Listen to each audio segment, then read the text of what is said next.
Hey guys, tonight we slip into embroidered slippers, drift through velvet-draped halls, and decode cryptic peach pits, all while shadowing the diary of a medieval heiress who somehow makes shopping for a tapestry feel like a high-stakes political move. The castle is drafty, the goat cheese is pungent, and the loom, probably cursed. You'll start your day with 3 pairs of nearly identical shoes and somehow end it negotiating with a dyer who may or may not be hexed. And yes, spoiler alert, you probably won't survive this lifestyle.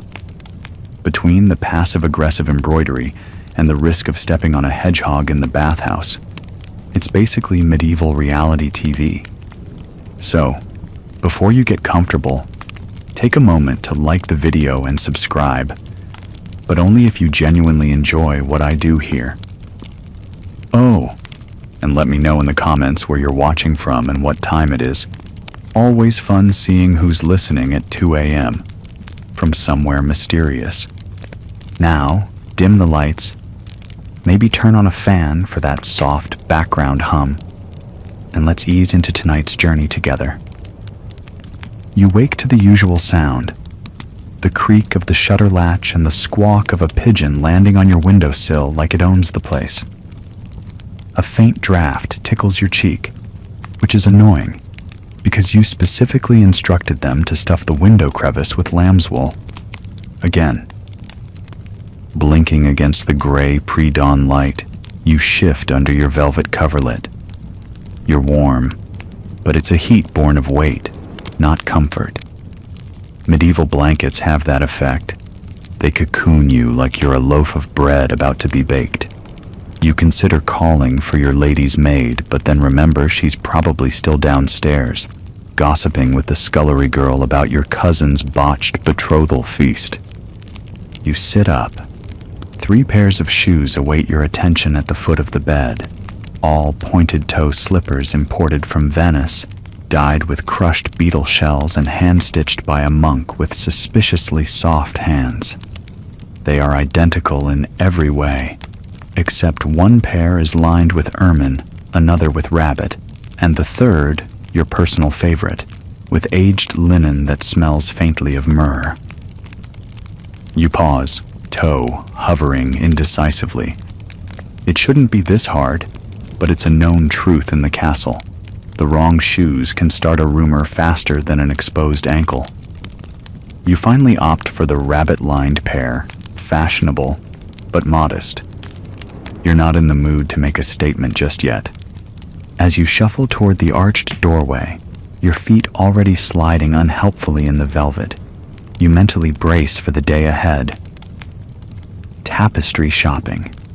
You'd think it would be glamorous. In reality, it's a tangle of awkward negotiations, color arguments, and counting sheep.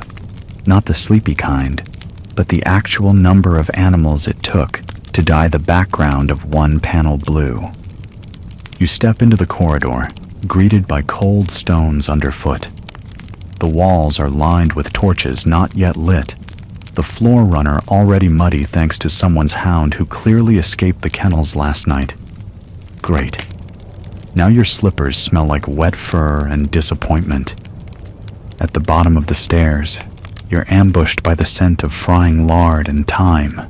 Breakfast, or what passes for it. A small table has been set in the side solar. Nothing formal, just you. A bowl of yesterday's bread softened in milk, and a wedge of cheese that threatens to walk off on its own. You plop into the high-backed chair, reaching for a goblet of watered wine. From the corner, a voice pipes up. Your maid, finally appearing with a tray and a particularly smug expression. You'll never guess who was seen leaving Lady Wycomb's chambers after matins, she sing-songs, setting down a bowl of stewed prunes like it's a prize. You raise an eyebrow. If it's Sir Alaric again, I'm not surprised. That man's codpiece is a weapon of mass distraction. She gasps with delight. You did not say that.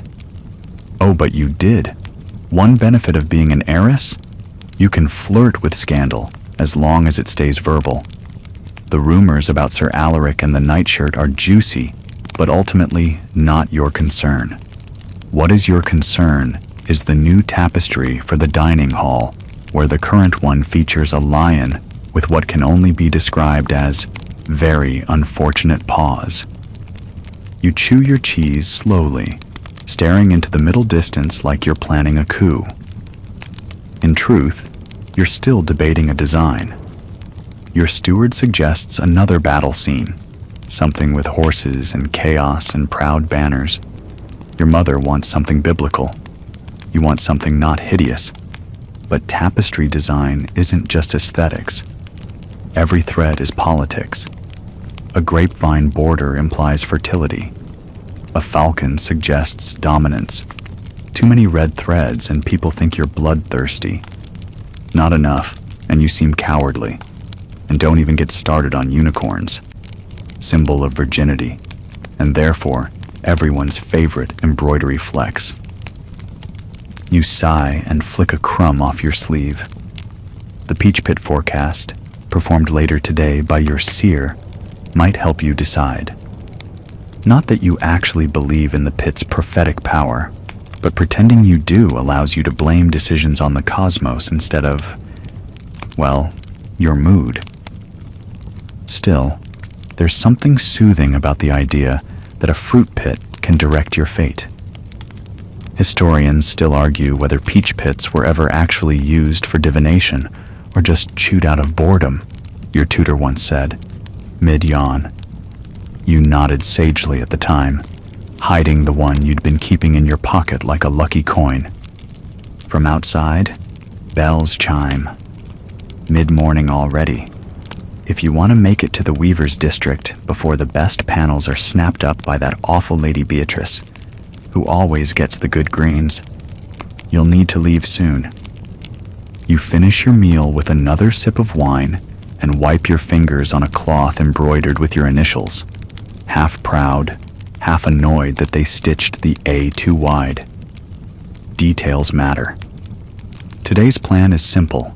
Visit 3 weavers, check loom quality, argue about dye sources, and avoid anything that smells like fish glue. Your steward has arranged a wagon, but it's not the usual one. It's borrowed from a spice merchant, and you'll be sitting on bags of crushed cloves. Lovely. But first, a stop to the courtyard for your weather forecast. From a pit, and a woman who once claimed she could hear sunspots. It's going to be a very long day. You step into the courtyard with your slippered feet muffled by the slightly damp rushes underfoot. Morning fog hangs low, painting everything in a soft, pewter hue, like a charcoal sketch left outside overnight. The flagstones are slick with dew, and the pigeons on the roof look grumpy, hunched like little feathered monks. Your maid trails behind you, still giddy from the breakfast gossip, trying not to slip as she balances a tiny parcel of preserved lemon slices meant for your seer. You don't recall authorizing the gift, but it's probably best not to argue before you've had a second cup of wine. The forecourt smells faintly of horse sweat, lavender sachets, and whatever's fermenting in the gardener's compost corner. Somewhere, a dog barks, not helpfully, not aggressively, just loudly, as if to remind everyone it exists. Your soothsayer, Mistress Helga of the Peach, is already waiting for you under the mulberry arbor, wrapped in about 7 layers of shawl and sporting a turban that makes her look like she fell headfirst into a curtain rod. She waves at you with one hand, the other cradling a delicate wooden bowl filled with peach pits, dried mint, and something glittery that might be crushed snail shell. "Good morning, my lady," she croaks, already dramatic. The spirits have stirred since matins. "Lovely," you say, eyeing the bowl. "Are the spirits recommending a tapestry featuring squirrels with swords? Or should I stick to falcons?" She ignores your sarcasm, either a sign of wisdom or sheer auditory decline, and sets the bowl on a small stone plinth. This morning's pit split was long and clean, she says reverently. That portends a day of clarity, sharp insight, possibly an opportunity. You nod slowly, as if this means anything. Any chance that opportunity includes haggling a weaver down by 5 silver? Perhaps, she says cryptically. Or perhaps a suitor arrives on a brown horse bearing wild pears. You blink. Mistress Helga, is this about that stable boy again? Because he has fine teeth, she mutters. You give her a look that says drop it, and she does, reluctantly. It's not the first time she's tried to matchmake using produce as a metaphor, or possibly prophecy. The line's blurry. Still, there's comfort in the ritual. She hands you a split peach pit, still fresh from the fruit, the inside glistening and slightly sticky. You cradle it in your palm, feeling absurdly powerful. Somewhere between priestess and dinner guest. The pit is curved on one side and jagged on the other, the seam like a fault line. You turn it in your fingers. It does feel lucky, maybe, or maybe that's just peach residue. Take this with you, Helga instructs. Let your fingers linger on it when faced with a difficult choice. The spirit of the tree lingers. Of course, you say solemnly, already planning to lose it in your sleeve by noon. Your maid offers the lemon slices, which Helga accepts like a queen receiving tribute. You wonder if she even likes lemon, or if she just enjoys the ceremony of it. To be fair, if you were in her line of work, you'd take whatever tribute people brought. You once saw her accept a dried eel and a poem written in goat blood. Back through the hallways now. You pass a tapestry near the kitchens depicting Saint Margaret escaping a dragon by being swallowed and then expelled. It's oddly comforting. You've always liked that one. Margaret has excellent posture for someone mid-exorcism. Your driver, an aging page who claims to be part Basque and entirely immune to motion sickness, waits outside the front gate with the borrowed wagon. It's draped in patchwork tarps, giving it a look that says merchant of mysterious trinkets, more than heiress on a tapestry run. You hoist yourself into the back, immediately sinking into a cushion of burlap and clove dust. It smells spicy and slightly medicinal, like your aunt's winter poultice cupboard. Your maid sits beside you with a handkerchief over her nose. As the cart lurches into motion, wheels creaking like an old man settling into a hot bath, you watch the castle fade behind you.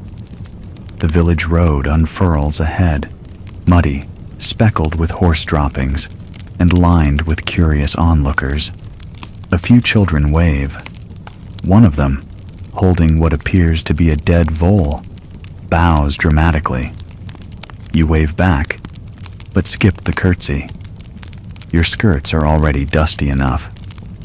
The route to the weaver's quarter takes you past a monastery with surprisingly well-manicured hedges.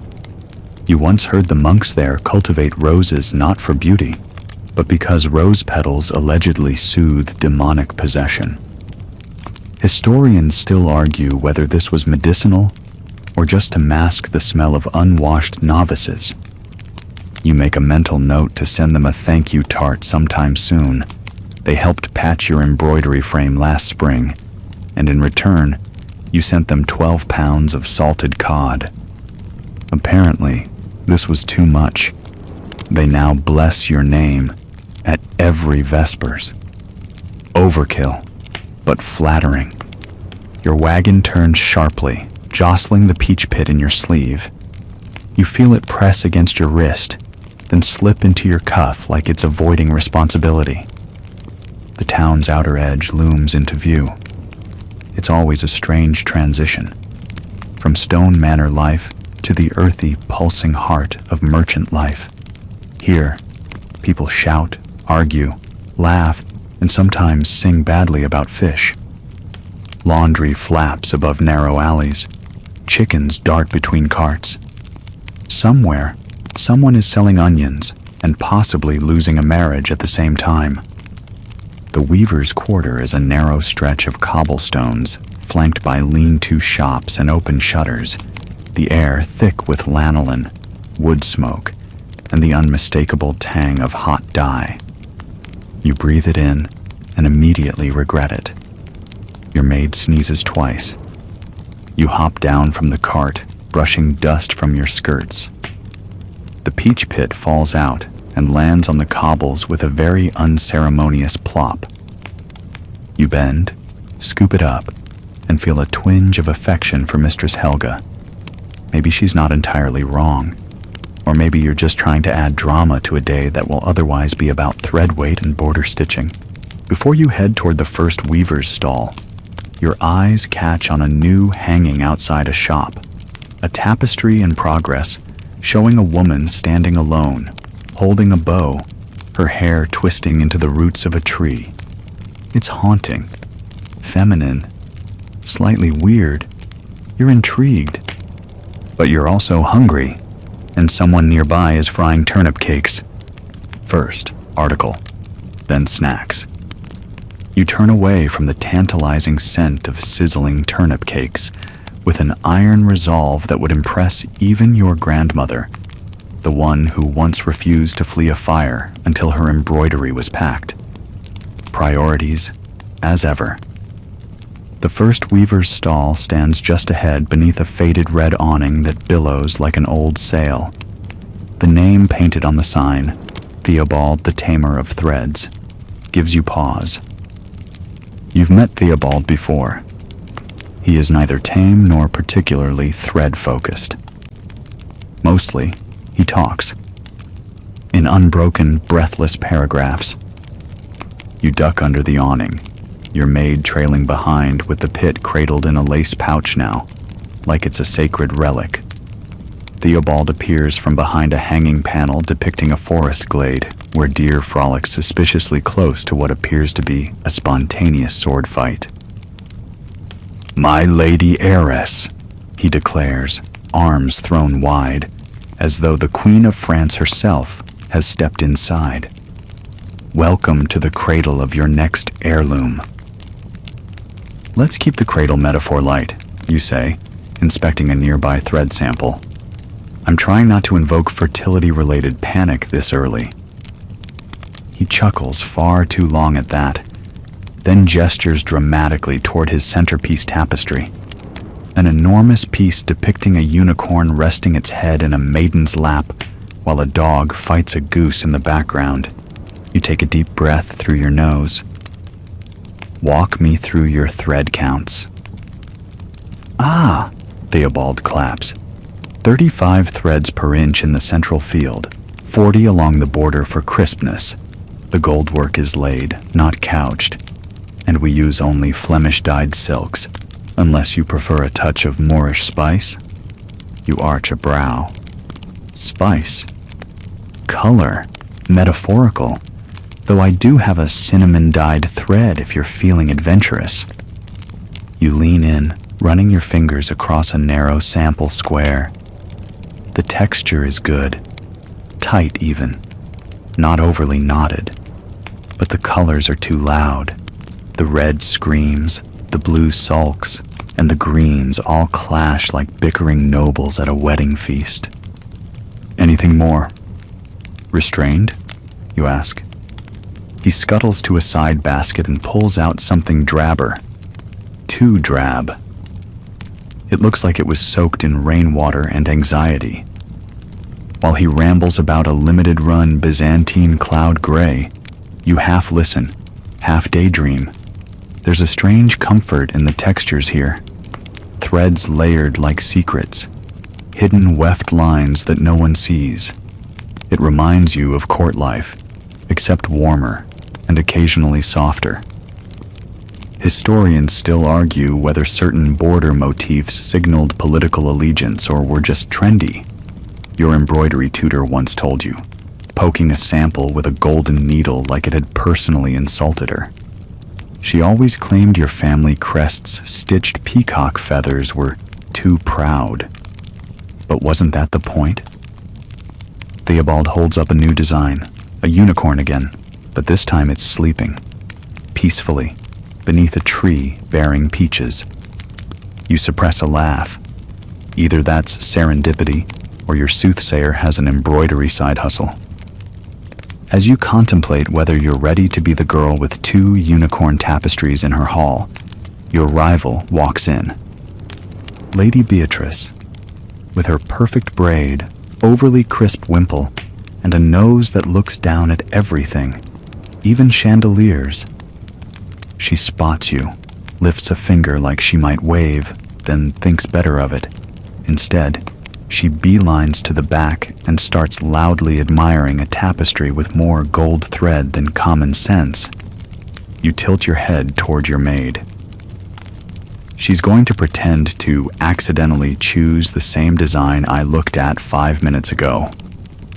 Your maid snorts, just like she accidentally wore green the day after you debuted that emerald girdle. You lean toward Theobald, voice lowered. I want to see your latest forest panel, the one you hide in the back. He pauses, then gives you a secretive smile. Of course, my lady. Right this way. You duck behind a half-drawn curtain into a cramped back chamber filled with thread samples, rolled panels, and a cat sleeping on a basket of yellow wool. He lifts a sheet and reveals it. A forest tapestry unlike any other. No unicorns, no maidens, just trees, twisting, layered with shadowy creatures between the trunks. Owls, foxes, maybe even something winged. You exhale.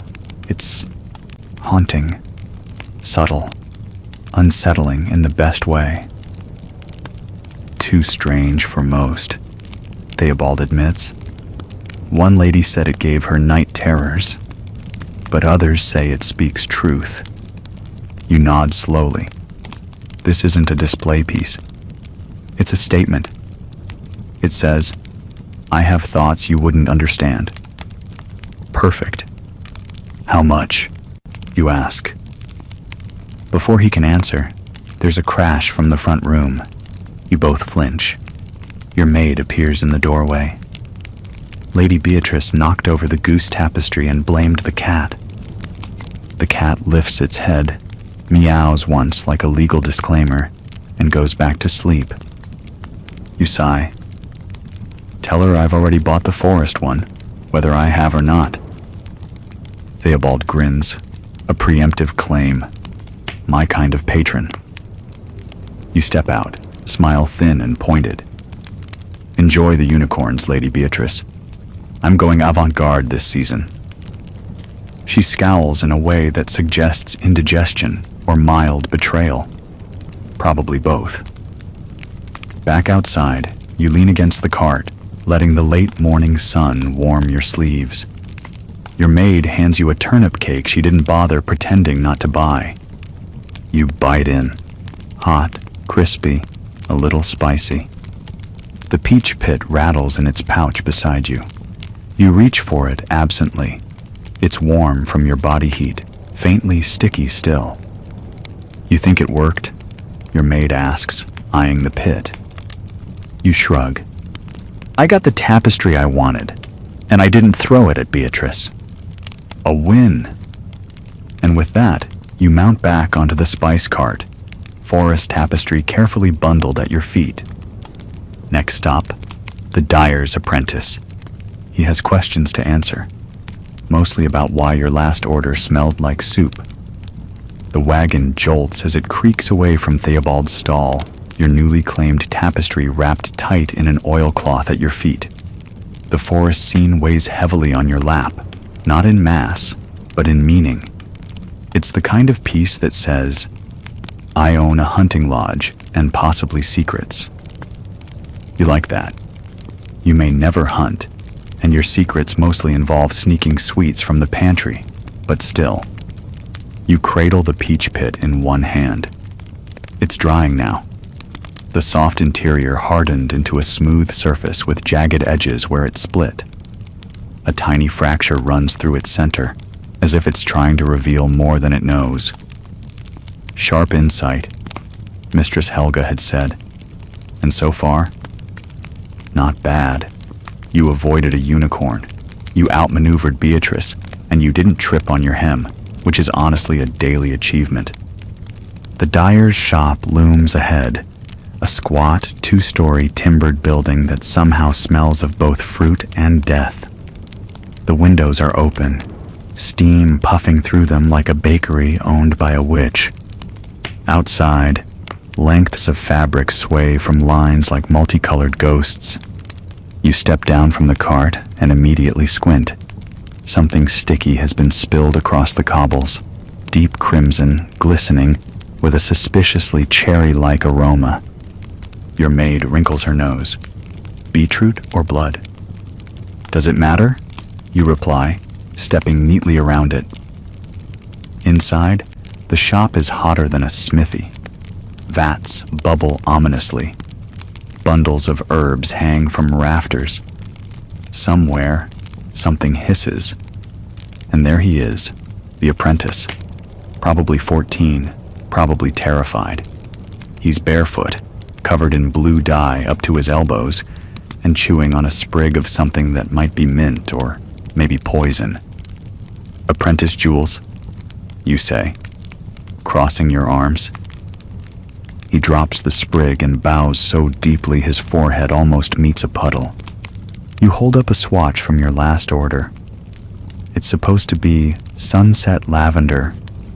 It looks more like grape that gave up. "This," you say, "smells like soup." I used rosemary to neutralize the ash," he blurts. Your brow lifts. "And did it work?" "I mean, technically no," he admits, eyes wide. "But the shade is unique?" You glance at your maid. She shrugs. "Smells better than that linen that reeked like eel paste." You focus back on the apprentice. "Tell me about the indigo." He brightens. "Ah, indigo is powerful, sacred. Some say it wards off evil. The Moors brought it centuries ago. The fumes alone can scare away ghosts." You lean closer.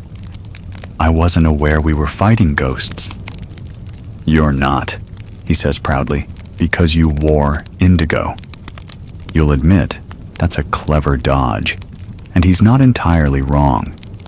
Historians still argue whether indigo was considered medicinal, magical, or simply fashionable. Whatever the truth, the smell in here could probably strip paint off a castle wall. You wander toward a barrel where a length of silk soaks in a dark, bubbling bath. The dye surface glimmers with an oil-slick sheen. You reach out, then pull your hand back, just in case. You once heard of a lady who fell into a dye vat and emerged 2 hours later, a different color and allegedly speaking Latin backwards. Possibly just a fever. Possibly cursed. Hard to say. Jules notices your hesitation. You want to see the peach technique? You blink. "The what now?" He grins. Peach pits, dried, crushed, used to be part of the mordant process. Helps fix certain dyes. They don't do it anymore. Too expensive. Too finicky. But I tried it. You raise an eyebrow. "You dyed cloth? With peach pits?" He nods, eager. "Just a test. Came out pale pink, faded fast, but it smelled lovely." He produces a square of soft wool, barely tinted, but the scent hits immediately. It smells like summer fruit and sunlight on stone. Nostalgic, fleeting, completely impractical. "I want 5 yards of this," you say, surprising even yourself. He blinks. "But it fades?" "I know. That's what makes it elegant." Behind you, your maid whispers, "It's the peach pit. It's making you impulsive." She might be right. You leave the order with jewels and continue browsing. A few other bolts catch your eye, one with a green so deep it feels like forest floor, another that seems to shimmer like candlelight. You imagine how they might look lining your solar or worked into a gown. Your imagination always runs faster than your coin pouch.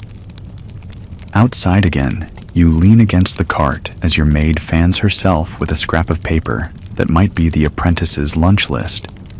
You hold up the peach-dyed wool, inhale, and smile. "Do you think Beatrice knows about this?" you muse. "If she does, she'll buy all of it by sundown and claim she invented it." You roll your eyes. Let her. It'll fade to beige in a week anyway. From the alley beside the shop, an older dyer hauls out a steaming vat of goldenrod-colored fabric and dumps it onto a rack. The cloth catches the sunlight like a beacon. Someone's going to buy that and think it means royalty, or happiness, or immunity to bad omens. Colors mean more than people admit. Blue is trust, red is power, green is wealth. Yellow? Yellow's tricky. Hopeful, but easily dirtied. Back in the cart, you arrange the peach-pink wool beside your forest tapestry and tuck the pit into the folds. You wonder how many women before you tried to shape their futures with thread and fruit stones. You remember something your mother once said, the one time she spoke candidly about her dowry. Choose your linens and tapestries, like you're choosing who gets to remember you. You hadn't understood it then. You do now, and while everyone else is buying unicorns and saints, you're leaving the dye shop with fading peach cloth and a dark tapestry full of shadows. You smile, let them wonder. Your cart clatters away from the dyer's quarter, leaving behind a trail of steam, wool scraps, and whatever moral lesson apprentice Jules accidentally steeped into that soup-colored silk. You rest your chin in one hand, elbow perched against a lumpy sack of cloves, watching the town thin out behind you. The stone buildings begin to blur into leaner timber houses and open grass lanes as you bounce toward your next errand, the great weaving hall at the edge of town. You weren't supposed to take this trip today. The steward had carefully drawn up an itinerary that included sitting through your cousin's lute recital and pretending to enjoy a sampler of boiled meats. Instead, you're clattering through the countryside in a borrowed wagon, sitting on a bag labeled nutmeg, probably, with a tapestry that might haunt someone's dreams. You glance at your maid, who's dozing lightly beside you, mouth open, fan slipping from her hand. Her hair's come partially undone in the wind, and she has a smear of pink wool on her cheek, like war paint from a very polite battle. You shift in your seat. Something pokes your leg through the cloth bundle. It's the peach pit again. Persistent little thing. You roll it between your fingers, remembering how Helga claimed today would offer clarity. You're not sure if you've been clear or just contrary, but you have acquired a fading pink wool and a tapestry that makes owls look like judgmental grandmothers. That's something. The cart slows. Ahead, the weaving hall rises, long, low, and wide, like a barn designed by someone with dramatic flair. Its beams are thick and soot-darkened, the windows high and slit thin to keep the light angled just right. Faint thumps echo from within, like someone hitting bread dough rhythmically. The driver, Bastian, the probably Basque page with an unfortunate mustache, pulls the cart to a halt and salutes you with 2 fingers and a wink. You do not return the wink. You don't need Helga's peach pits to know where that road leads. Inside, The air changes. It's hushed, dry, slightly perfumed with lanolin and old wood. Looms stretch down either side of the hall, towering like ribs in a whale skeleton. Threads hang in every color, some glowing with fresh dye, others dulled by dust and time. You walk slowly, your slippers padding softly against the packed earth floor. No one yells here. The noise is all rhythm, the soft clack of heddles, the shush of warp threads being brushed, the occasional frustrated sigh of a weaver discovering a knot. You feel like an intruder in a sanctuary, a very well-dressed intruder. At the fourth loom on the left, you pause. The tapestry in progress is half done, its upper corner draped over the beam like a slouching nobleman. The scene appears bucolic, a winding stream, some deer. But something's wrong with it. You lean closer. The stream is flowing. Uphill. You tilt your head. A mistake? Or a choice? A nearby journeyman weaver notices your curiosity. He steps over with a half bow. That's Master Eloy's latest. He says it's symbolic. Of what? You ask. The weaver shrugs. Regret. Possibly taxation.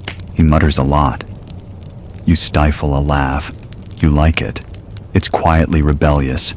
Your eye moves to the border, where subtle curls of ivy twist around a stag's antlers. Beautiful craftsmanship. Uneven in places, but deliberately so, like a melody with pauses in just the right spots. You run your finger over the edge. The thread count is exceptional, high enough to make your steward grumble and your mother's eyebrows twitch, but worth it. Is Master Eloy present? You ask. He's sulking in the back, the journeyman replies. He ran out of golden thread and claims it's a metaphor now.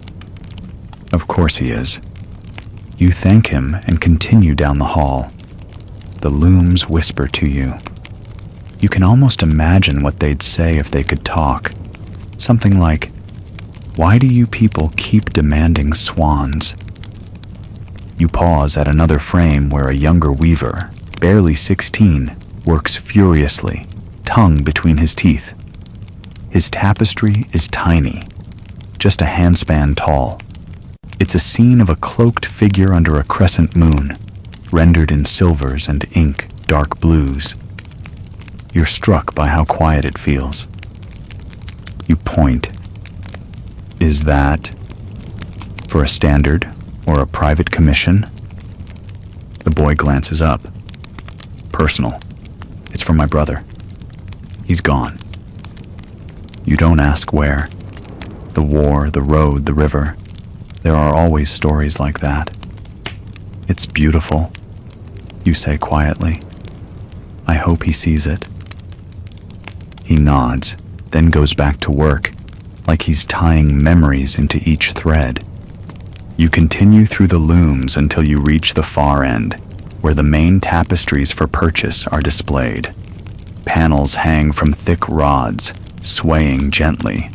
You spot one, featuring a sea voyage, the ships angled precariously, sails snapping in a storm. Another shows a banquet scene, but closer inspection reveals that all the guests have animal heads. You step back, hard pass. Then, there it is. The piece you remember from your last visit, partially finished then, now complete. A depiction of a hillside cloaked in shadow, with a solitary figure in red standing near a stone circle. The colors are muted, rust, slate, pine, coal black, but the detail is immaculate. The stones have moss so vivid it looks damp. The figure's face is turned away, cloaked in mystery. You inhale. This is the one. A small plaque reads, "Reserved for Lord Esteban of Lisieux." You scoff. Lord Esteban has the taste of a potato in winter. There's no way he asked for this. Your maid catches up and leans in. Wasn't Esteban the one who tried to rhyme orange with porridge in his last poem? Tragically, yes, you murmur. And then you decide. This will not be Lord Esteban's tapestry, not if you have anything to do with it. You find the steward, a short, sharp woman with a spindle for a walking stick and eyes like sharpened glass. Her name is Ismay, and she once threw a prince out for offering exposure instead of coin. You like her already. How much to break the reservation on that piece? You ask, nodding toward the red-cloaked figure. She raises an eyebrow. Depends. Do you have something better than coin? You glance at your maid. She holds out the emergency pastry pouch. Fig tarts with rosemary crust. Limited edition. Reserved for serious bartering only. You nod solemnly. 3 fig pastries, with crust. Ismay's eyes narrow. And a promise to never mention this. Done. The tapestry is yours. You cradle it carefully as you return to the cart. It smells faintly of dye, lanolin, and a kind of quiet sorrow you can't quite place. The peach pit presses against your ribs. Today has offered clarity. And a tapestry war with a lord who thinks porridge is poetic. You're halfway back through the winding market roads, tapestry bundled in your lap like a kidnapped noble, when the unmistakable stench of indigo hits you like a blunt book of psalms. Again. The wagon rocks slightly as your driver turns down a narrow alley, the kind that always smells of wet bread and failed ambition. You recognize this shortcut.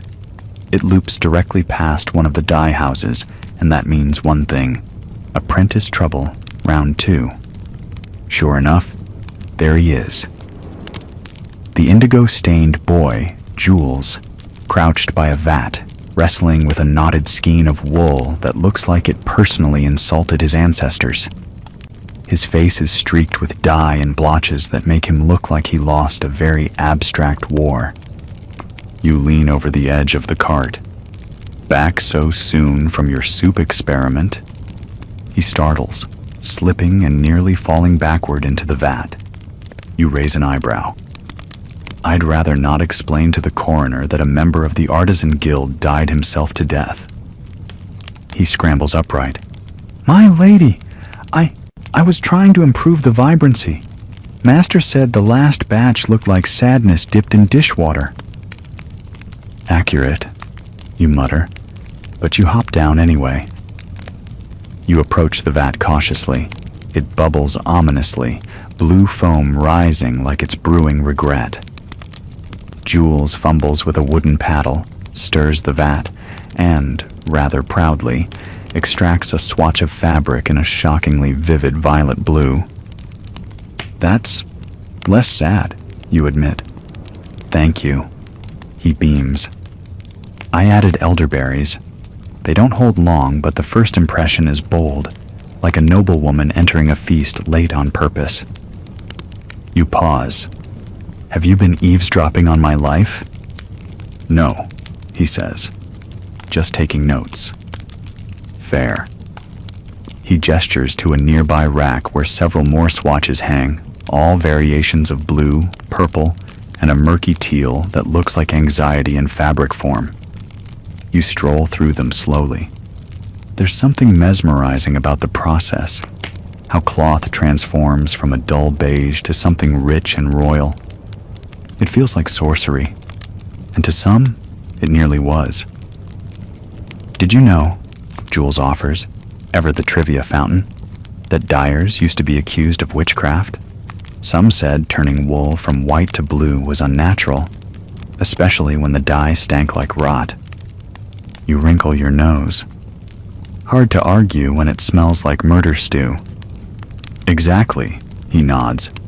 Historians still argue whether the fear was about color or chemistry, or maybe just envy. Indigo was gold to peasants. He's not wrong. In fact, only a few guilds in the region are even allowed to use it. It's expensive. It stains skin for days. and no one forgets the time a bishop's robe leaked blue onto the altar cloth mid-sermon. The scandal lasted a season. You stop at one swatch, deep navy, with faint gold threads woven into the edges. It's striking, regal, understated in the way only truly expensive things ever are. Can you replicate this? You ask. Jules hesitates. Possibly, but it requires gold beetle husks and moonlight. Not metaphorical moonlight, actual moonlight. The beetles glow only after dark. You narrow your eyes. Are you serious? He smiles sheepishly. Mostly, the husks reflect light oddly. If you lay the thread out at dusk, it picks up the shimmer. You sigh. Fine. I want 4 yards.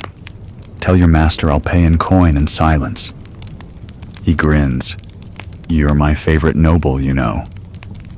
Low bar, you reply. I haven't tried to buy your silence or your family. You climb back into the cart with the dignity of someone who now owns 3 unreleased tapestries and enough fabric to line an entire boudoir in ambiguous symbolism. Your maid looks over. Let me guess. You ordered the dye that only works during a full moon and might smell like beetles? Correct. And you're proud of that? You hold up the swatch. It shimmers in the sunlight. Extremely. The wagon lurches forward again, winding toward the city's outer edge. You pass a few shops, a drunken juggler, poor coordination, and a small child selling snail shell brooches with a sign that reads, "Cursed, maybe." You almost stop. Almost. Then your stomach growls, loudly, echoingly. You realize you've only eaten half a turnip cake and a single prayer for breakfast. Your maid produces a plum from her pocket like a magician, revealing a dove. Leftover from breakfast, she says, handing it over. You accept it gratefully, biting into its soft flesh. It's overripe, bursting with juice. You spit the pit into your hand and examine it. Do not. Your maid warns. I'm not going to, you say. You're thinking about forecasting again. I am not. You are, she insists. That exact face happened before you told Lady Beatrice her embroidery was too symmetrical to be meaningful. You roll your eyes, but secretly, you do glance at the plum pit. It's clean, split almost perfectly. A neat ridge running through it. Balanced. Intentional. You know, you say slowly, licking juice from your thumb. Helga might not be entirely mad. Your maid sighs and slumps back into the wagon with all the grace of a woman who has lived through 6 soothsayers and at least 1 pickled saint. You store the pit anyway. Back in the castle, this one's going next to the other, a collection of fruity prophecies. One of them will probably come true eventually, or at least match the curtains. The wagon bumps again. A stack of spice sacks shift behind you, rattling like applause. You imagine the tapestry in the great hall already, silent, looming, mysterious. A red cloak, a ring of stones, a story no one will quite understand. You smile to yourself. Let them guess. Let them whisper. It's more fun that way. The sun hangs low now, slipping lazily toward the hills as your cart crests the final rise before your family's estate, your home, your stage, your occasionally disappointing pantry. From this vantage, the manor sprawls like a half-finished embroidery, elegant in parts, patched in others, with one tower that still leans slightly to the left as if listening to gossip. You can see the greenhouse, a pet project your father commissioned and then promptly forgot about. The roof is mostly intact now, thanks to an optimistic gardener and some very judgmental bees. The orchard glows gold in the late light, and beyond that, the river shimmers like a silver ribbon tangled around a noblewoman's ankles. You shift your new tapestry slightly to shield it from the breeze. The red-cloaked figure stares down from the cloth, eternal and vague. You wonder what she's thinking. You also wonder how long it'll take before someone in the household starts spinning conspiracy theories about her. You're guessing 2 days. 3, if the steward's gout flares up again, and he's distracted. The cart rattles through the open gates. Guards nod, then squint at the enormous bundle in your lap. You return a regal blink. Interpretation is their burden now. Inside, the courtyard is a swirl of motion. Chickens scatter. 2 hounds bark once, and then think better of it. A page sprints past, holding a tray of something that was once custard and is now a crime scene. You hop down, smoothing your skirts, and your maid follows, juggling 3 fabric bundles, a peach, and the questionable swatch from Jules. You're barely through the front doors before your steward materializes like guilt in a confessional booth. "My lady," he greets you, managing to look both relieved and dismayed. "You're..." He glances at the tapestry, then at your face. "Back early." You offer him a smile. "You're welcome. I had assumed you'd be, delayed by your errands." Define delayed. "Consuming." He clears his throat. "Where shall I send the tapestry?" You pause. The formal answer is the East Drawing Room, where all your seasonal acquisitions get aired out and subtly judged by visiting aunts. But this one deserves more. "Have it brought to the Peach Room," you say. He blinks. "You mean the observatory?" "I renamed it," you reply. "It has peach walls now. It has unprimed plaster with water stains. Yes, peach stains." He closes his eyes briefly, possibly to recite a prayer for patience. "As you wish." You escape before he can schedule a full inventory, slipping upstairs to the long gallery that wraps around the garden side of the manor. The corridor is filled with windows and faint echoes. Your slippers make soft clicks against the flagstones. Portraits line the walls, stoic ancestors who always seem vaguely unimpressed. You glance at one in passing, your great-aunt in a starched ruff, holding a tulip like it's an accusation. Her eyes follow you. They always do. You reach the observatory, the peach room, and push the heavy door open. Sunlight spills across the floor. Dust dances like lazy moths in the warm air. The room smells faintly of books, citrus oil, and something else. Maybe old dreams. You settle into the window seat with a soft flump, pressing your back against the cushion. From here, you can see the orchard. Bees float among the blossoms, and a gardener below waves half-heartedly, probably wondering whether you've brought back more gooseberry cuttings he didn't ask for. You look down at your lap. The tapestry rests folded, corners crisp. You unfold it slowly, smoothing the fabric with careful fingers. The red cloak seems brighter in this light, the surrounding shadows deeper. The standing stones curl into the background like ancient teeth. You imagine hanging it above the fireplace. No label, no explanation. Just the image and the stories it will spark. You close your eyes for a moment. There's a knock. You open one eye. It's Helga. Of course it is. She enters without waiting. She always does. You never told her she could. You just forgot to tell her she couldn't, and now it's tradition. She's carrying a woven pouch that clinks faintly. She sits beside you with a sigh. like a woman who knows exactly how tired you are, but will absolutely make it worse before making it better. "I brought the peach pits," she says. "How many?" you ask. "7. "That's too many," you reply. They were talking. You nod, resigned. What did they say? She empties the pouch onto the low table. 7 dry pits tumble out, each slightly different in shape, texture, and the potential to derail your evening. Helga begins sorting. "This one's for conflict," she says, pointing to a shriveled specimen with a crack down the middle. "This one's about longing. This one..." She holds up a particularly round pit. "Is joy, but a dangerous kind. Like joy that's been fermented."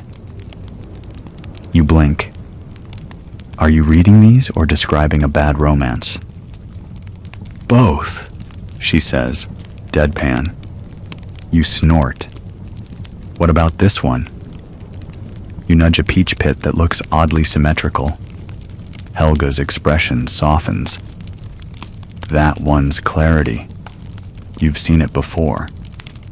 You glance at your cloak pin, where your travel peach pit still rests, tucked discreetly into the fold. "I have." "Did it help?" You pause. Think of jewels, of moonlight beetles, of violet wool and fig pastry bribes, of a tapestry that makes you feel seen and unseen all at once. "Yes," you say. Helga gathers the pits. Then you're ready for the next forecast. "I thought this one was about clarity." She shrugs. Clarity's just the prelude. Next comes choice.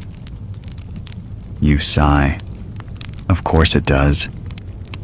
She hands you a pit. It's small, almost heart-shaped. "Keep this one near," she says. "And maybe don't go tapestry shopping again until the moon changes." You nod. You won't listen, but you nod. She leaves, clinking faintly. You remain in the peach room, the light softening as the sun finally dips behind the trees. You feel content, confused, but in a focused kind of way, like you're solving a riddle slowly, on purpose. The tapestry lies beside you. The red cloak shimmers in the light's last stretch. You sit a while longer. Then, just as the first stars appear, you whisper to no one. Let's see what tomorrow wants. You wake before dawn, not because you're virtuous or productive, but because a pigeon slams into your window like a confused herald. It bounces off with the grace of a tossed turnip and leaves a smudge shaped like disappointment. Still half dreaming, you pull yourself out of bed and shuffle to the sill. The air is cool, the garden bathed in pale blue. Somewhere below, a groundskeeper yawns so loudly it echoes up the courtyard like a horn of mild despair. You squint into the distance. The sky's just beginning to bloom at the edges, that soft gradient of lavender and apricot that always makes you think of boiled sweets and forgotten love letters. There's a shape at the far end of the orchard. Someone is pacing. You grab your robe, soft, peach-hued, stolen from the guest linen closet years ago and never returned, and slip down the corridor. Your slippers whisper across the stone. You're ghosting, floating, practicing what you'd say if confronted by an early morning poet, or worse, your aunt. Through the back door, into the garden. The grass is damp and forgiving underfoot. Bees aren't up yet. Even the rooster seems to be reconsidering his career. As you draw closer, the figure becomes clear. It's your cousin, the melancholic one with hair like scorched hay and dreams of publishing treatises on medieval fonts. He doesn't notice you at first, just keeps pacing between two trees, holding something in one hand and muttering. Occasionally, he stops, lifts the object toward the sky, then sighs dramatically. You wait until he turns, startled. "Didn't mean to interrupt your sunrise monologue," you say. He clutches the object tighter. It's a small disc of polished wood, etched with symbols. You know it well. It's Helga's forecast spinner, the one she insists you only use during fasting season or eclipses. It's basically peach pit roulette. "Helga said I should try it," he says, sheepish. "She thinks I'm stuck." "Are you?" He shrugs. "I've rewritten the same preface 4 times. I'm starting to resent the letter A." You nod solemnly. Understandable. Vowels are fickle. He spins the disc again. It clicks softly, slowing until the pointer lands on a glyph shaped like an eye. "Perception," you murmur. "That one's always tricky. Trickier when you don't know what you're perceiving." He holds it up to the light. "She told me this morning to stop ignoring the obvious," then walked off humming a funeral dirge. You smile. "That sounds like her." He pockets the disc and looks at you. "You've been tapestry shopping." "I have." "And?" "It was either that or prophecy by beetroot." Wise choice. You both walk slowly back toward the manor. The orchard is waking now, leaves fluttering, birds stretching their cords, even the shadows shifting with purpose. It's easy to forget how quiet things are at this hour, how still the world can feel before the cooks drop a pan and declare war on breakfast. "Do you remember when we used to sneak into the tapestry gallery?" he asks. You laugh. "And recaption the scenes? I once labeled a battle scene Tuesday." You made a bishop the angry chess piece. Still accurate. He stops at the garden archway. "Helga says tapestries hold more than thread, that they can trap intention." You tilt your head. "She say that before or after the peach wine?" He grins. "During. Possibly with a drum." You pat his shoulder. "Let the disc cool off. Try drawing instead. Or sleep." He nods. You both know he'll end up doing neither. Back inside, the manor is stirring. Maids light candles. A dog barks at its own reflection. Somewhere, a lute hits a sour chord. Your brother, likely testing whether melancholy can be tuned. You retreat to your chambers. The tapestry you bought lies carefully draped across your settee, catching morning light like a secret. The red cloak gleams faintly. You pour yourself a cup of lavender tea from the pot your maid left. It's slightly cold. Somehow that feels more appropriate. You sip, settle into your chair, and open the small ledger Helga gave you. A forecast diary, she called it. You flip to a blank page. The previous entries are inconsistent at best. One simply reads, "rain," and another, "avoid goats," again. But today you write clearly. Peach pit, symmetrical, clarity, result, peaceful sunrise, cousin's forecast, perception, ongoing melancholy, recommendation, fewer prefaces. You pause, then add, new tapestry feels expectant, as if waiting. You close the book and look out the window. Later that afternoon, while attempting to ignore a mildly cursed embroidery of St. Hubert in your study, you receive word that Lady Emerain is arriving early. Very early. She of the 15 embroidered dogs on a smock, of the loudly whispered secrets, of the disturbingly precise knowledge of court hair oils. You sigh. Your maid appears as if summoned by disdain. I assume you heard. I did. She's bringing her lap owl, Of course she is. And 3 new tapestries. You raise a brow. That's bold. She's been on retreat at a monastery famous for its fig ink and quiet scandal. That's louder than it sounds. You rise. We'll hang the red-cloaked tapestry in the west receiving room. Too mysterious? Perfectly mysterious. Let her wonder.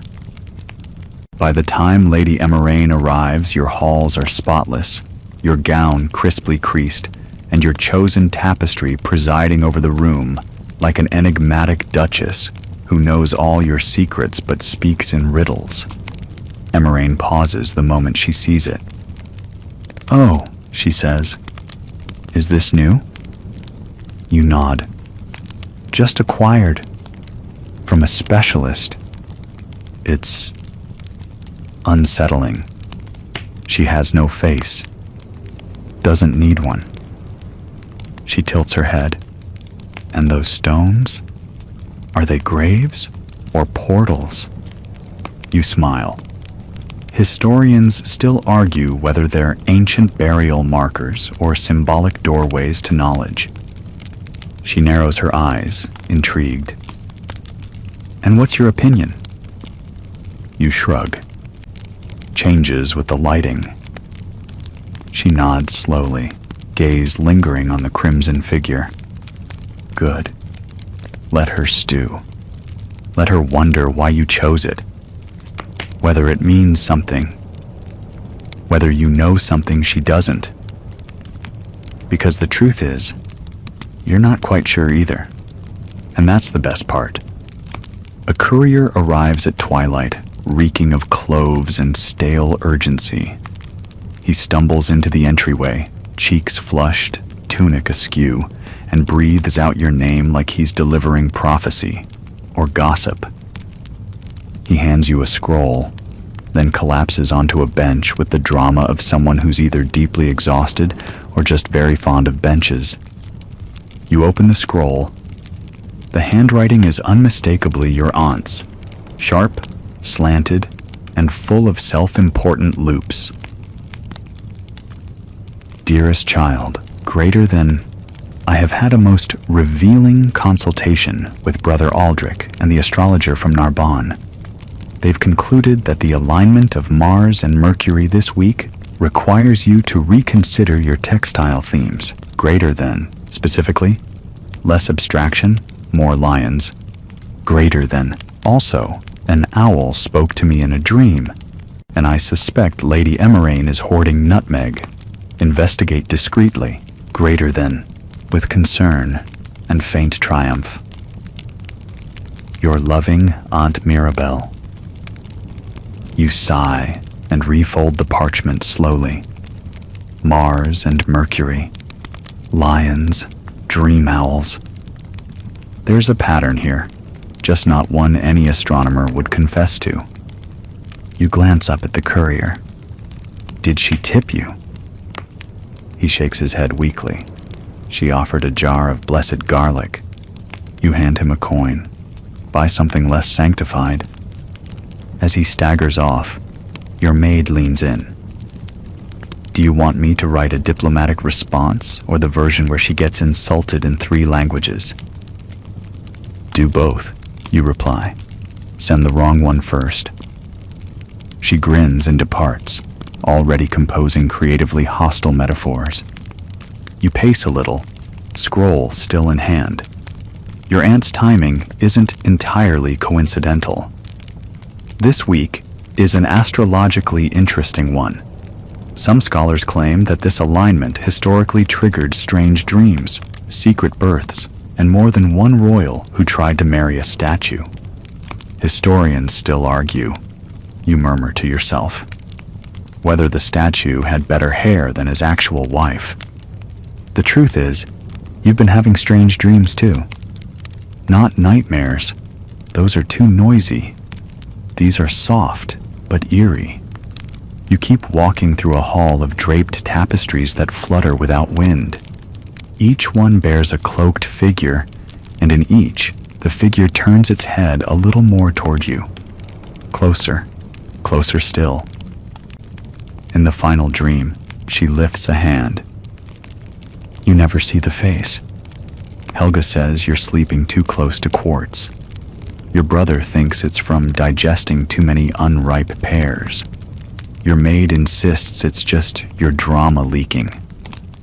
You decide to lean into it. Tonight, you'll sleep under that tapestry. You give instructions to move it to your chamber while you prepare a note to Lady Emerain. Something playful but pointed, suggesting that her lap owl might enjoy a more varied diet than lace and intimidation. It's late when you finally retire. The tapestry is already hung above your bed, its crimson folds spilling like a secret held too tightly. You light a single candle and let it burn low. The flickering casts the cloak's edges in motion. It almost looks like she's breathing. Your maid lingers in the doorway. Sure you want to sleep under that? She's already in my dreams, you reply. Might as well let her redecorate. Noted, she says, retreating. You curl beneath the covers, holding a new peach pit. This one cracked sharply down the side, a jagged seam like lightning. You whisper to it. Not a question, just a wish. And then you drift. The dream begins immediately. You're standing at the edge of a stone circle. Yes, like the one in the tapestry. The sky is thick with stars. The grass is stiff beneath your feet. And she's there, the cloaked woman, facing away, just like always. But this time, she moves. Her hand lifts slowly, index finger extended, pointing, no, guiding, toward one of the stones. It's different from the others, not just taller, older, worn smooth as if thousands of hands have touched it. You step forward. Wind hums in your ears, but the trees don't move. Time flickers oddly, like a broken hourglass. You reach for the stone, and then you're awake. Not bolt upright, sweating style awake, just awake, still. Your candle's burned out. The room is silent, save for the soft tick of the wall clock and some far-off owl, hopefully not Emerain's. You sit up slowly. The tapestry is unchanged. But something's different. You rise and walk toward it. The thread glints faintly. Just beneath the edge of the cloak, where the shadow falls deepest, there's something new. A tiny, embroidered finger, barely visible unless you're looking for it. Pointing. You touch it, half expecting the fabric to shift. It doesn't, but the air behind you feels warmer somehow, as if the fire had just gone out, but only moments ago. You laugh quietly. You're imagining things. Probably. In the morning, you scribble a quick diary entry. Tapestry moved, or memory did. Pointing. Stone? Check orchard again. You flip back to previous entries. The peach pits, the beetle-dyed thread, the spinner glyphs. They all seem to be converging, like a constellation forming slowly across unrelated skies. You look at your reflection in the mirror. You need a hobby, you say aloud. Your reflection raises an eyebrow. You nod. Exactly. Still, when you head out for your morning walk, you detour toward the orchard. Not the visible part where your cousin usually broods. The other side, the less pruned path. The grass here is higher, untamed, the trees older. You pass the mossy stones you've always assumed were just leftover border markers or perhaps forgotten benches. But then you see it. One stone stands apart, taller, and unmistakably smoothed by time and, yes, touch. You run your hand along it. Warm. You glance back toward the manor. The tapestry is far behind you now, but it lingers in your memory, in your skin, in your peach pit pocket. The wind stirs, and for the briefest moment, you think you hear fabric flutter. Just once, as if someone's just turned around. You wake to thunder, though not the dramatic, cinematic kind. This is the medieval version. 2 carts crashing outside, an outraged goose, and someone yelling about turnips in at least 3 dialects. You roll over and groan. Your dreams were quiet this time, just vague murmurs and a sense that someone was trying to hand you something. A key? A scroll? A particularly confident peach? You shuffle toward the window. Below, the courtyard is a chaos stew. A merchant cart has upended itself, spilling bolts of cloth, wicker baskets, and one very offended cat across the cobblestones. A stable boy is trying to chase the cat. The cat is not having it. And there, standing serenely amidst it all, is Helga. She's holding a broom, not using it, just holding it like a scepter, or perhaps a threat. You throw on your robe and head down. When you reach her, she doesn't look up. "Did you touch the tapestry again?" she asks. "No." "Did you speak to it?" You consider lying, but it's Helga. "Maybe." She narrows her eyes. "Did it answer?" You tilt your head. "Define answer." "That's a yes." She turns to face you. "You need a grounding day." "I'm quite grounded. My feet are literally, I mean spiritually, emotionally, divinely, and possibly agriculturally. You're drifting. I'm exploring. You're flirting with the fabric of fate. That's a very flattering way to say I bought something expensive and stared at it too long." She thrusts the broom into your hands. "Sweep." You blink. "Is this metaphorical?" "Number the courtyard. Sweep it." So you do, because saying no to Helga tends to result in dreams that smell like onions. As you sweep, she sits on an upturned crate and eats dried figs. "I dreamed of the orchard again," you say. "I know." She pointed. Helga chews slowly. "Did you follow?" "Yes." "And?" "There's a stone." "There are many. This one's different." "They all are." You stop sweeping. "Are you going to speak in riddles all day?" "Would you prefer interpretive dance?" You sigh. She finally meets your eyes. You are not the first to follow her. You pause. "The cloaked woman?" Helga nods. She appears to those who hover between intention and action, silence and voice, logic and whatever it is you normally do. "Thanks." Helga shrugs. "Your great-grandmother saw her in a dream. Right before she painted that ceiling no one can explain." "The one with the bear wearing spectacles?" "And the chicken playing the lute." "Ah." "She claimed the woman whispered riddles about thread and stone. When she died, her last words were, 'The hem is fraying.' Comforting." Helga leans closer. "The tapestry is an invitation, but not all guests return unchanged." You frown. "So what should I do?" She smiles. "Well, obviously you need to shop." "What?" "Tapestry market's open this afternoon. You need to compare." "Compare what?" "Her.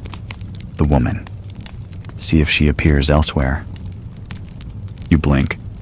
"I thought you wanted me to ground myself." "Shopping is grounding." You squint at her. You just want to haggle over saffron again. I live for haggling.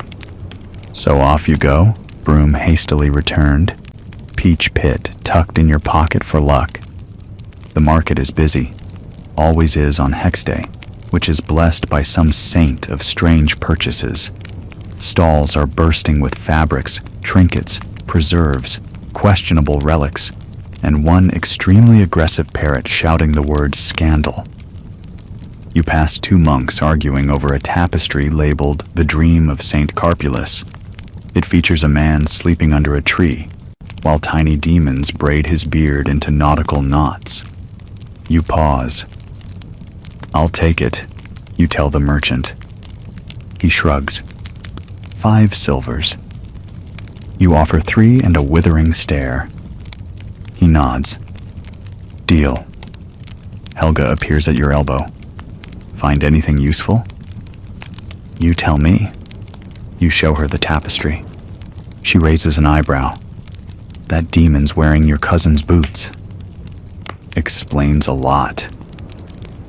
You continue on, ducking under banners, navigating past fishmongers and herb sellers, until you reach a quiet corner near the well.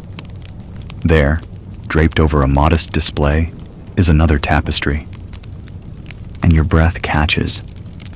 It's not identical, but close. A cloaked figure. Same posture. Same curve of the shoulder. This time she's in front of a mirror.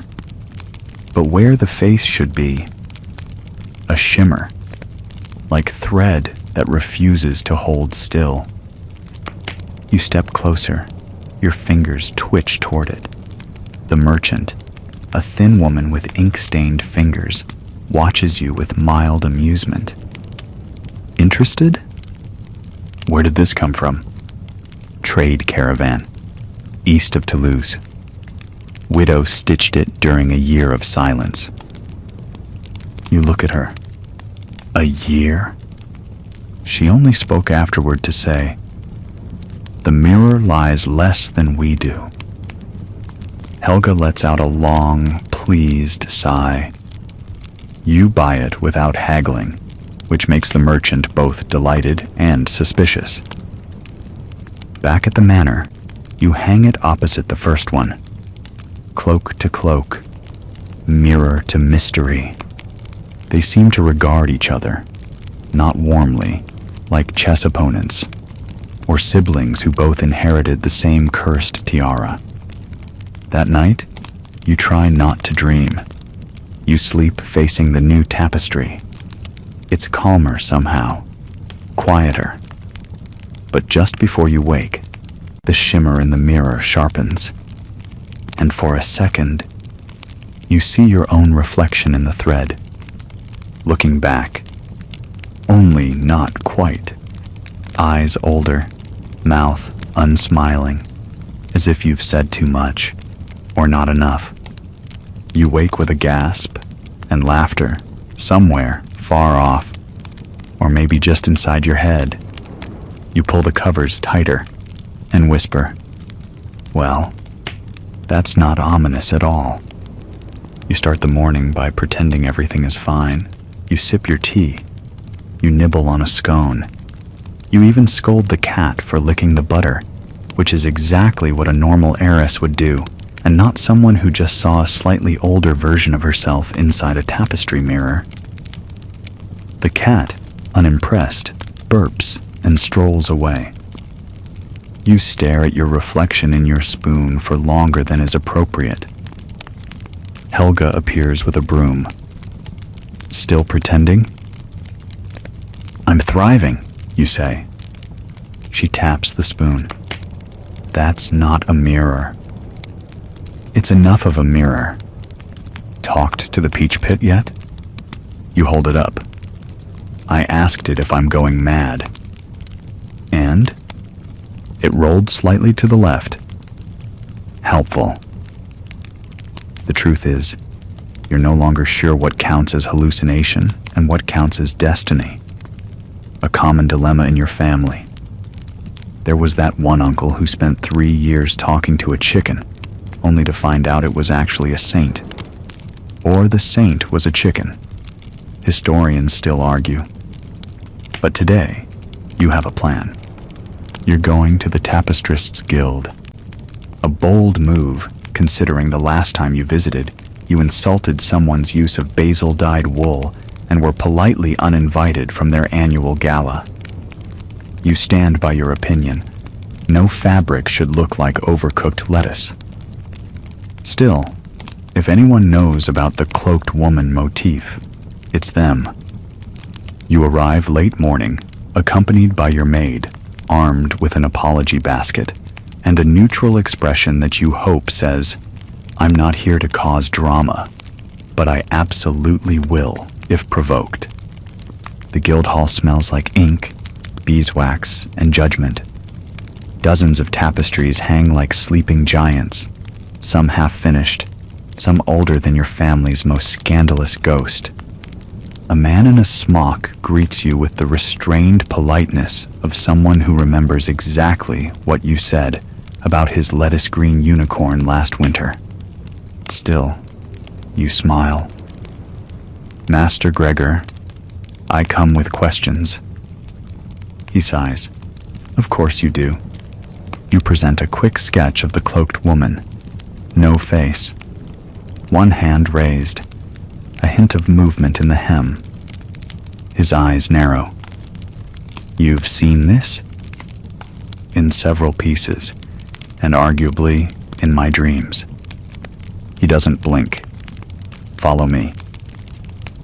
He leads you to the archive, a dim, vaulted room where tapestry drafts are stored in bundles, like the rolled-up thoughts of generations. He pulls out 3. One is from the coast, one from a mountain town. The third, labeled only unknown origin, unclaimed commission. Each one features her, sometimes cloaked, sometimes crowned, always alone, always in profile. In the last one, her hand reaches toward a mirror, much like yours, but instead of a shimmer, the glass reflects a peach tree in bloom. You stare. "Why a peach tree?" Gregor shrugs. Symbol of truth in some regions, rebirth in others, and in one disturbing legend, a noblewoman used the pits to predict political assassinations. You blink. Did they work? Well, she was assassinated. So, yes? Historians still argue. You glance at the tapestry again. The mirror is detailed, unlike the ones in your own hangings. This one invites you in. But the peach tree, it feels too familiar. "Can I borrow this?" you ask. Gregor looks like you've suggested painting over the bayou tapestry with finger paint. Borrow?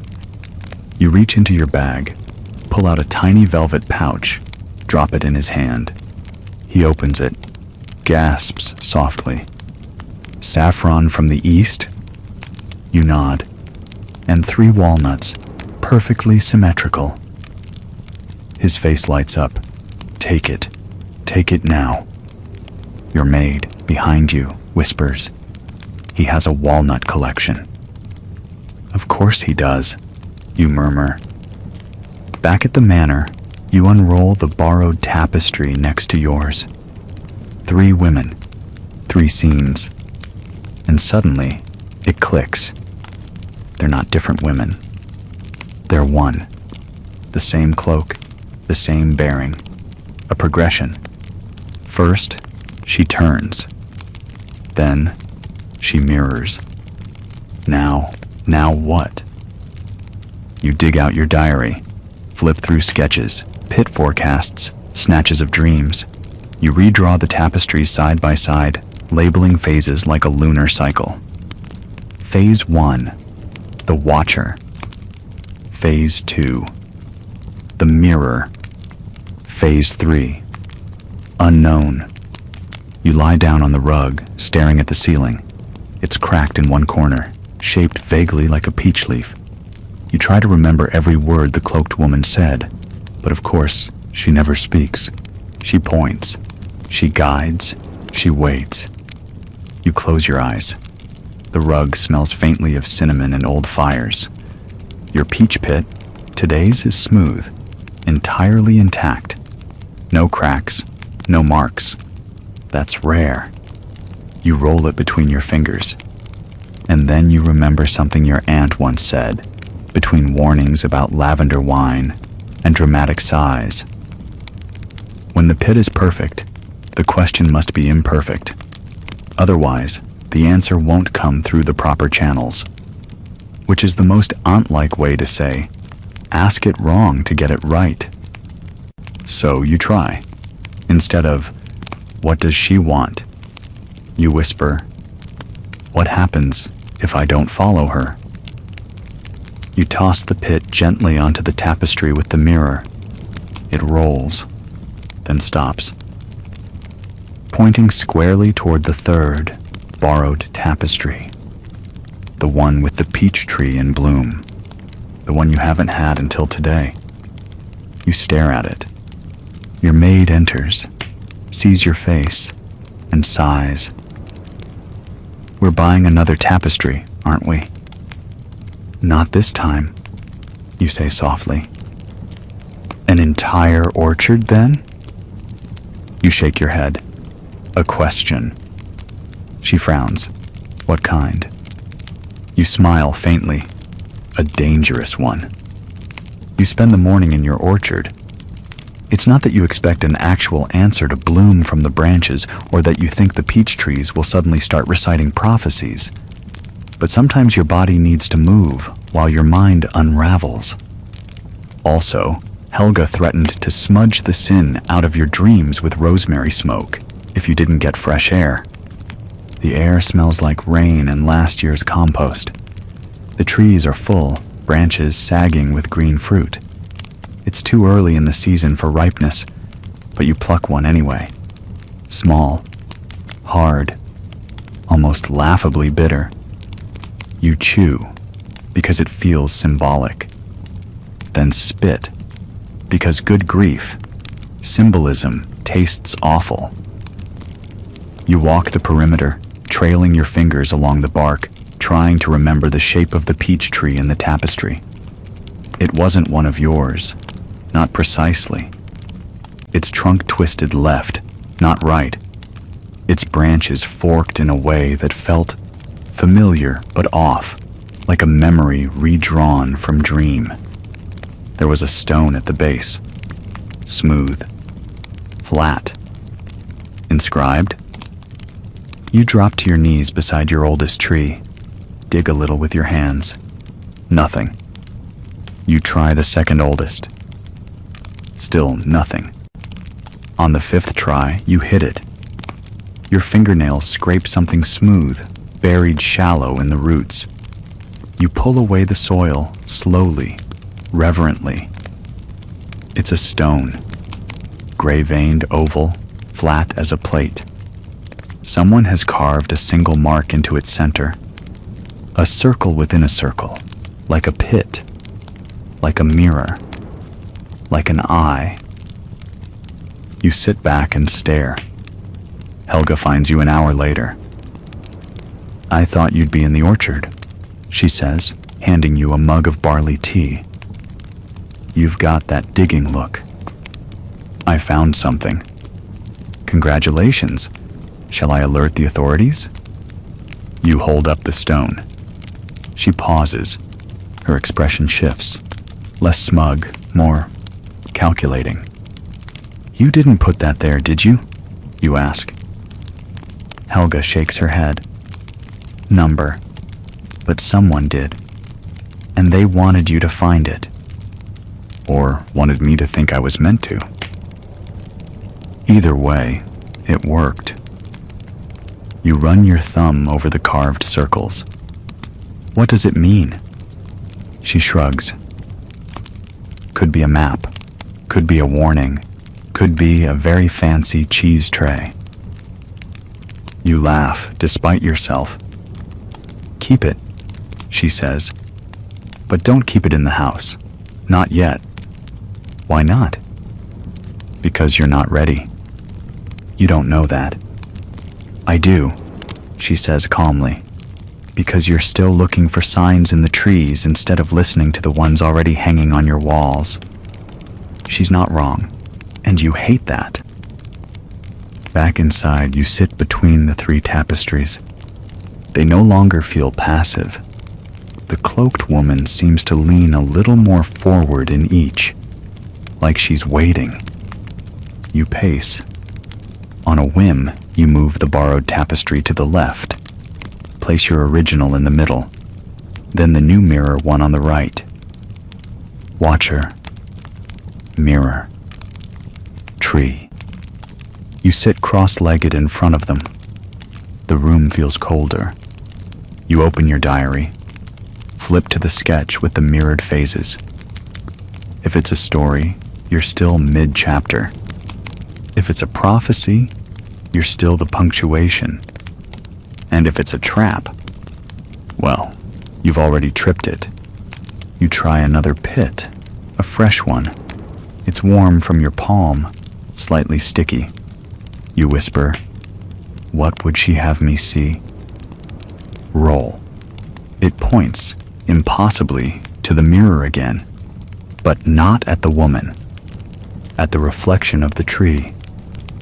You squint. For the first time, you notice something in the branches. Not fruit, not blossoms. Something hanging. You grab a candle.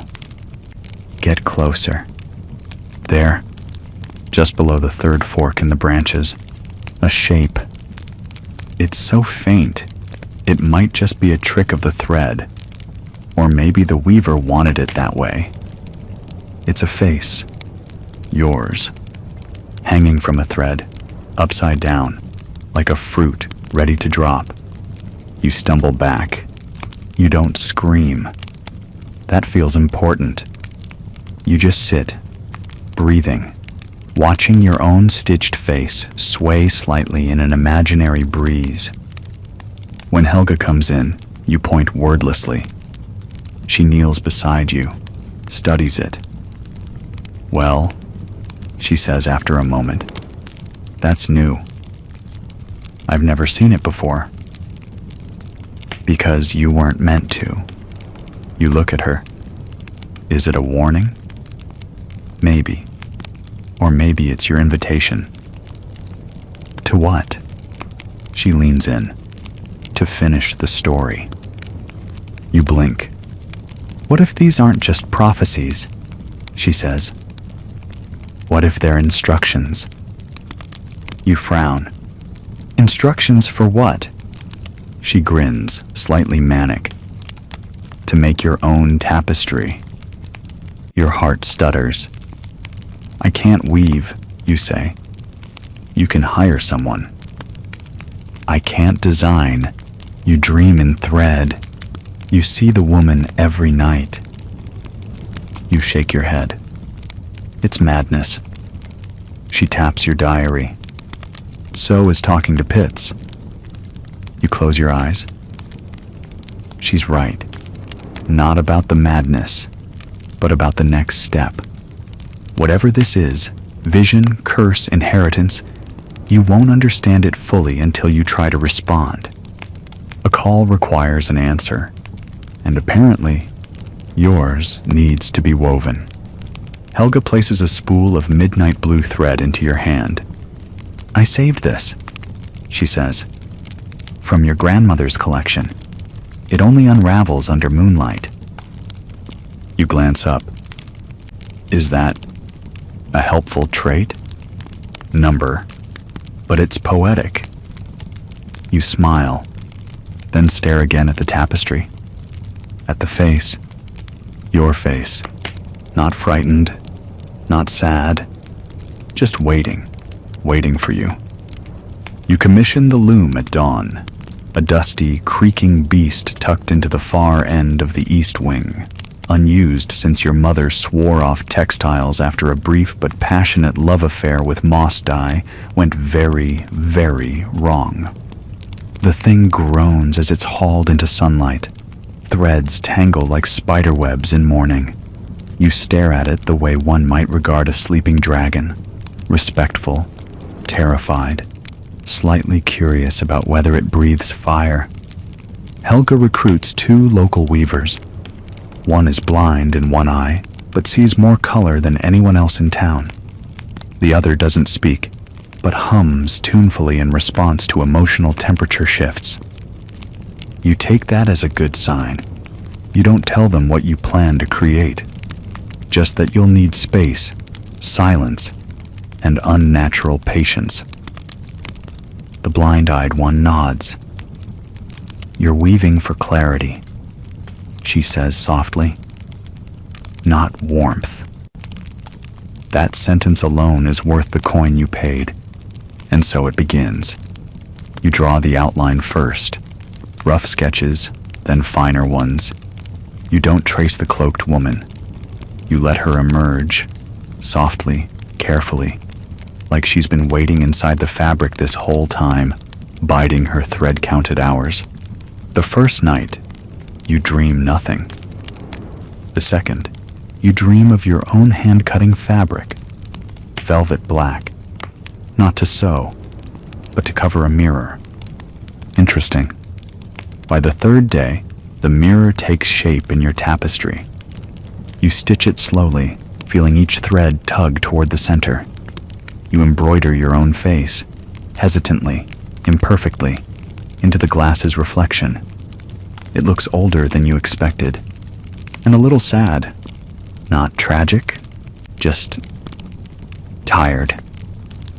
Helga watches you work. "That's not how you usually draw yourself," she says. You shrug. "Maybe it's how I will be." She nods. "Or how you really are." "Profound," you mutter. "Thank you for the unsolicited psychoanalysis." She grins. Each day, the pit forecasts grow quieter, less dramatic. They stop spinning. They simply point, always toward the loom. You begin to understand that the tapestry isn't just an answer, it's an offering, a reply, a letter stitched back to the cloaked woman across time, or memory, or whatever peculiar fold in the fabric of reality you're currently occupying. And like all good letters, it needs a signature. So, you decide the final panel will be you, reaching through the mirror. That part's tricky. You stitch it last, and just before you begin, a bird smashes into your window. Not metaphorically, an actual bird, a thrush. You race down. The poor thing lies on its side, stunned, dazed, blinking rapidly. You scoop it up gently, hold it in your palms. Its wing is intact, its beak bloodied, but not broken. You whisper, "Why now?" It blinks, once, then pecks your finger. You wince, but let it go. It flutters, swerves upward, vanishes into the peach trees. Helga appears beside you. An omen? Possibly. Good or bad? Historians still argue. Back inside, you prick your finger. Accidentally. Or maybe not. A dot of blood appears. You wipe it on your apron, then stop. Stare. Then dip your needle in it. Just for the final stitch. Just one thread, dyed red. You embed it in the hand reaching through the mirror. Not obvious, not garish, just honest. When the tapestry is done, the room falls oddly still. No breeze, no creak. Even the cat seems reluctant to disturb the space. You hang it beside the others. Now there are 4. Watcher, mirror, tree, answer. And in yours, the cloaked woman isn't alone anymore. She watches you, and you reach toward her. Your mirror reflects her, not yourself. For once, she's the image, and you're the real. You sleep that night with the window open. You dream of peach blossoms raining down in slow motion, and the taste of bitter fruit turning sweet. When you wake, there's a pit on your pillow. It's marked with a spiral, etched unnaturally. You didn't put it there. Neither did Helga. The door was locked. You pick it up. It's warm. A little voice inside you says, "Now you're ready." For what? It doesn't say. You wrap the pit in silk. Place it beneath the tapestry's center. Whisper, "I see you." The cloth rustles just slightly, as if exhaling. And for the first time since this whole thing began, you feel still, not at peace. That's asking too much. But no longer hunted. You're part of the pattern now. And the pattern, terrifying, twisting, threadbare in parts, knows your name. You don't dream that night, which is somehow the most unsettling thing yet. No cloaked woman, no mirror, no fruit. Just black. You wake feeling vaguely disappointed, like showing up to a long-anticipated play only to find the stage empty, the actors gone, the curtains never drawn. Helga notices you're quiet. "Missing your fever dreams already?" she asks over barley porridge. You nod. It's like they left without saying goodbye. "They don't always need to," she says, sliding a honey pot your way. "Sometimes, silence is the answer." You drizzle honey absent-mindedly and poke at your bowl. "Do you think it's over?" Helga chews thoughtfully. "I think stories don't end. They just get bored of being told the same way." You blink. "That sounds suspiciously wise." "I had an extra hour of sleep. Don't expect it again." But her words linger. You spend the afternoon among the tapestries, watching how the light shifts across them. Yours seems brighter, not in thread, not in dye, but in presence, like it belongs now. Not as a replica, but as a response. It makes you wonder, how many people have answered the cloaked woman before? How many heirlooms are actually conversations? That night, a messenger arrives. He's soaked from rain, clutching a parcel wrapped in waxed cloth. It's addressed to your grandmother. You stare. She's been dead 3 years. You accept the parcel anyway. Inside is a tapestry fragment. Old. Frayed. But unmistakably in the same hand as the others. A peach tree. A hand reaching through it. Not toward fruit, but toward another hand, half seen, half woven. Reaching back, you run your fingers along the threads. The colors are wrong, but the intent is familiar. This isn't just a prophecy. It's lineage. A thread passed down, hand to hand, through loom and dream. You find yourself thinking, what if it was never about the cloaked woman? What if she's just a threshold? A test, maybe, to see who would look, who would ask, who would answer? You lie awake, staring at the ceiling, listening to the wind move through the orchard. It feels quieter now. Not empty. Settled. You visit your grandmother's portrait the next morning. "I think I understand now," you whisper. The painting doesn't respond, obviously. But the silence feels more generous this time. You press the tapestry fragment to your chest. It smells faintly of lavender and ash. Helga catches you later rolling up the 4th tapestry, the one you made. "What are you doing?" "Packing it. Where's it going?" You pause. to a girl who dreams of mirrors. She raises an eyebrow. Someone sent my grandmother this, you say, holding up the fragment. Maybe it's time I send one forward. She smiles. Careful. You're becoming sentimental. You're just jealous I'm about to start a secret society of textile prophets. Oh, I am. I've always wanted matching robes. You seal the package, add no return address. Just a simple note. When the peach pit points, follow it. Then, you walk it to the courier yourself. The road is muddy. Your shoes fill with pebbles. The parcel swings gently at your side like a heartbeat.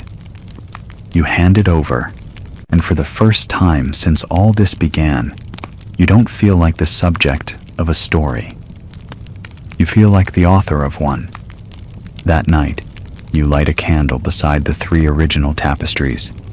You thank them, aloud, because why not? Then you hang your grandmother's fragment beside them. The room feels full now. Not crowded, just whole. The mirror in your tapestry reflects nothing now. Or maybe it reflects everything. Because as you turn to leave, you see yourself. Smiling. Not the stitched version. The real one. Just you. And for once, that's enough. You wake early, before the bells, to the sound of birds. Not the cause of argumentative crows or the shrieks of barn swallows, but soft trills, songbirds, fluting gentle threads of sound through the open shutters. You lie still for a moment, letting the cool air creep beneath the coverlet, eyes tracing the beams of wood above your bed. It's quiet. Not the hush of waiting or dread or whatever haunted that first week of tapestries and pits, but the stillness of something finished, or at least paused. You rise, your bones cracking more than you care to admit for someone still in her unmarried years. The floorboards chill your toes. Outside, the garden shivers with morning dew, peach trees bowing slightly under the weight of their own ripeness.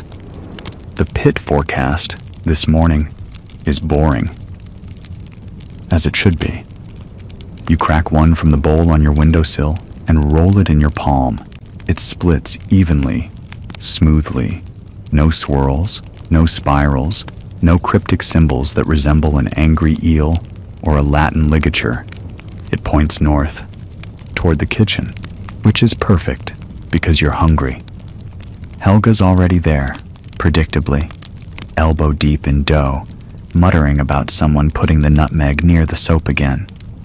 You sit, you eat, you breathe. Later you tend to the ledger.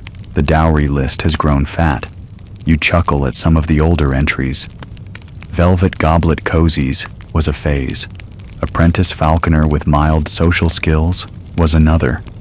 You add one final item today, at the very bottom. One tapestry, hand-woven, featuring personal mirror and ancestral peach motifs. Value, incalculable. You lean back, satisfied. The ink dries faster than expected. A good sign. As evening slips in, you light the oil lamp and visit the orchard one last time. The trees hum in that quiet way trees do when no one's watching too hard. The fruit is near harvest. You wonder if someone will predict the season's bounty from the way they fall. You think about leaving the peach pit behind the tapestry, tucked inside the fabric like a signature, but instead, you keep it in your pocket. A small, smooth reminder that even the most absurd magic, especially the absurd kind, deserves to be carried. At vespers you pray, though your words drift more like memories than supplications. You don't need answers anymore. You've been seen. You've spoken back. And that is a kind of peace. As night descends, you climb back into bed, listening to the gentle rustle of silk, the sigh of distant branches, and the quiet knock of something not quite wind, not quite dream. You close your eyes, not to escape, but to rest. And now, your breathing slows. The edges of the world blur.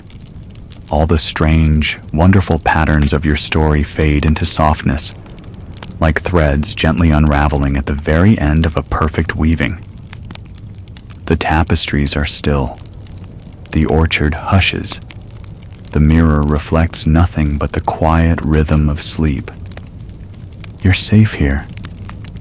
The cloaked woman, the mirror, the spiral pit, they've all stepped back now, their task complete, their mysteries tucked into corners of dreams where you don't need to solve anything anymore. Just feel the hush of silk on skin, the deep velvet dark, the familiar scent of fruit and old wood and sleep. No more riddles, no more spinning. Just the gentle comfort of knowing that you listened, that you answered. And now you rest, wrapped in calm, in velvet, in the last whisper of a peach blossom falling onto grass. Tomorrow can wait. Tonight, the story sleeps with you.